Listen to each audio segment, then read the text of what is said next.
Hey guys, Shadowhunt005 back with another Pokemon video.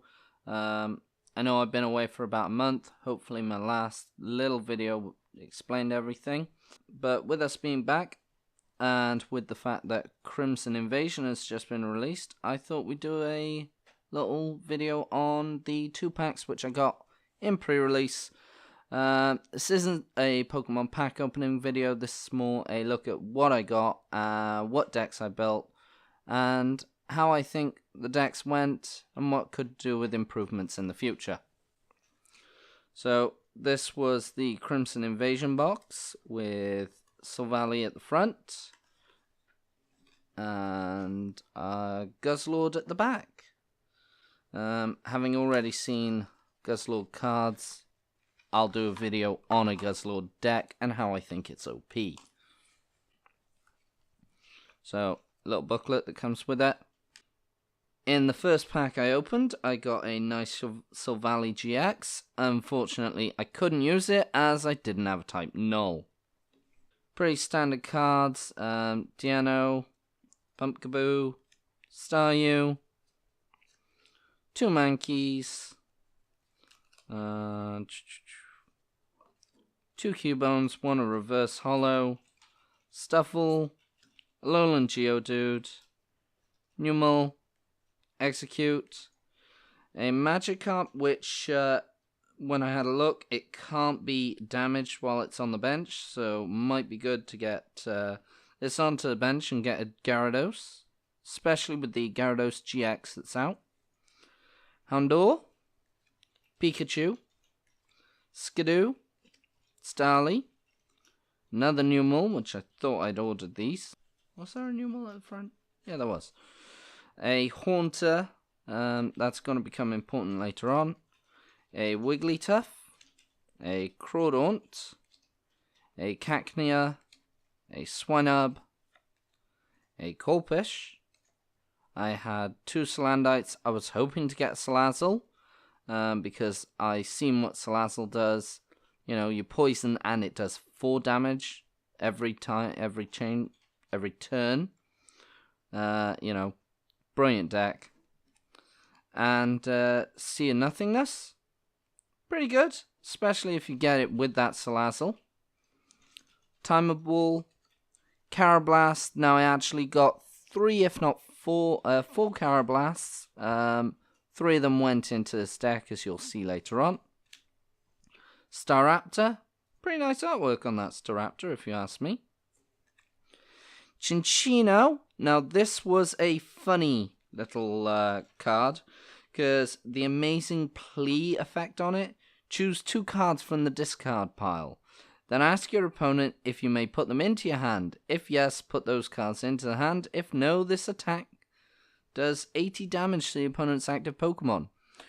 So you basically pick any 2 cards you want from the discard pile and say, hey, do you mind if I just, pop these in my hand? Well, it's even funnier if they got a basic, or something with lower than 80 HP remaining, Yeah, let me put these in my hand, otherwise you get knocked out. So, yeah, pretty funny. We all had laughs about that. And Komodo. Again, pretty nice artwork. Would have been really great if I could add this into the deck, but, didn't. So, the deck I was forced to build was a Steel Psychic, if I remember. Yeah, Steel Psychic, mainly for the steels, or metal. I've never built a metal/steel deck before, so I didn't have any experience building this type of deck. So, yeah. So, starting off, we have Aeron and Lairon. They were okay.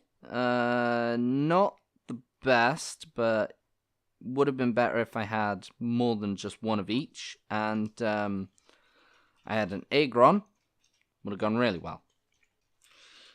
Imalga I had in there for the energy catch. Basically, my thoughts were energy cards that went into the discard pile. I just bring them back with the energy catch. Didn't work out that way, so probably could have done with not putting this into my deck. Miltank I had in there for the Moo Moo Malt. Yeah, I basically misplayed this constantly, as the person I went with reminded me.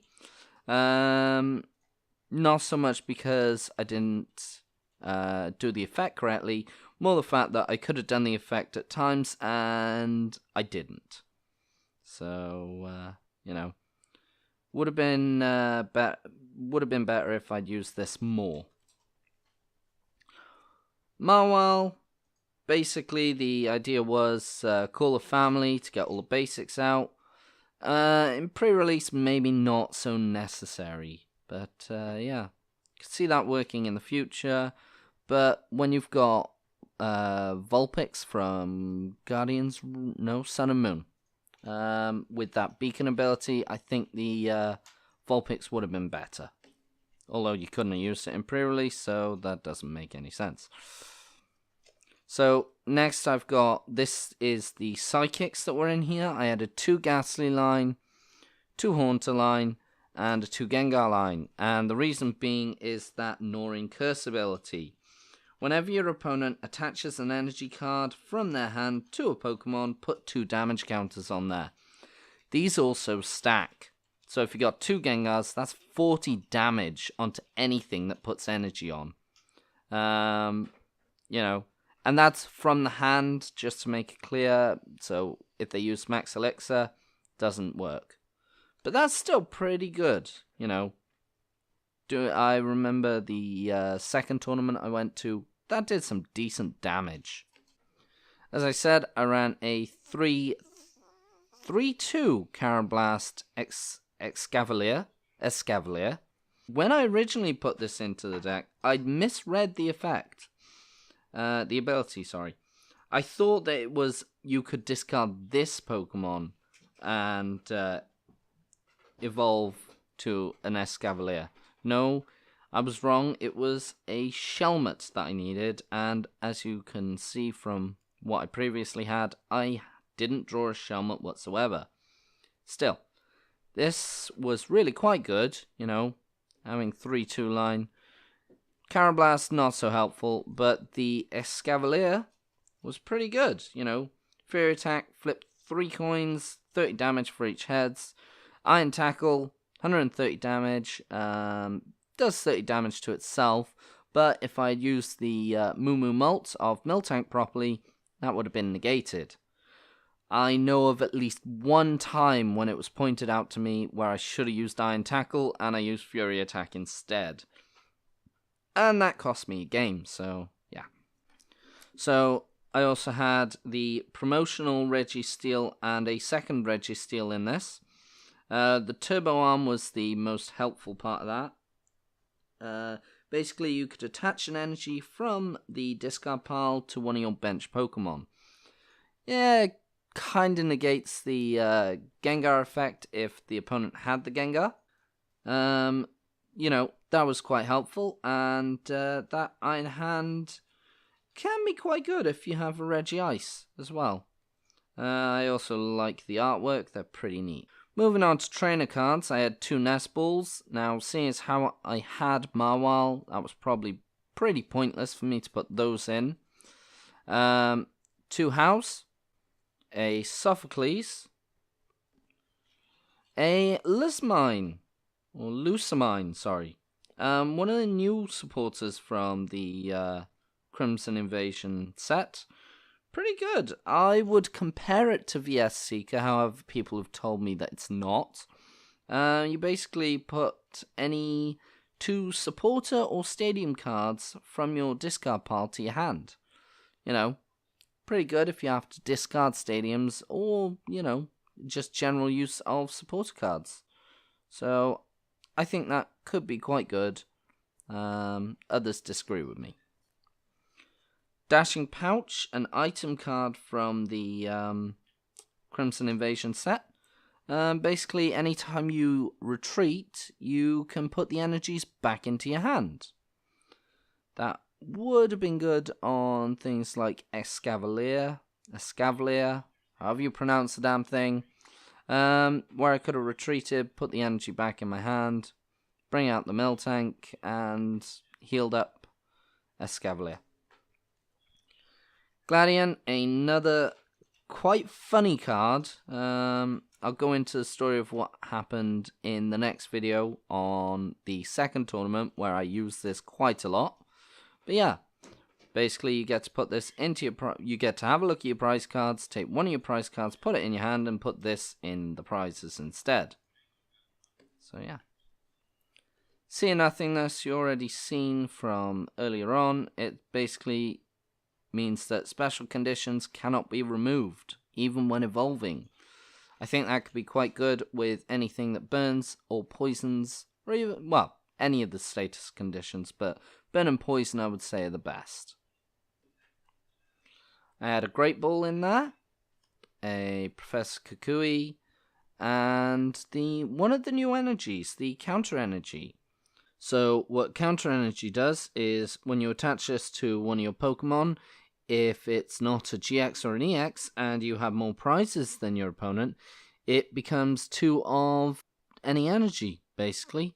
So it's kind of like double rainbow colorless energy, in a way, with some negatives. So yeah. And then energy-wise, I ran 2 psychic energy and 8 metal energy. So energy-wise, I think I did okay with on the metal energy. The only reason I was running the psychic was just in case I had to bring Gengar into it, which I think I only had to do once. Unfortunately, I lost every single game I was in. I would say the main reason for that is lack of experience with steel decks. So yeah. But certainly I think with the Gengars, we are going to probably see a lot of Gengar decks, or decks involving Gengar. That is my first pre-release box opening, having a look at what was in the boxes. I've got one more that I'm going to do for tomorrow's video, and there is also a Crimson Invasion pack opening that I will also be doing tomorrow. So hopefully catch you guys then, and take care.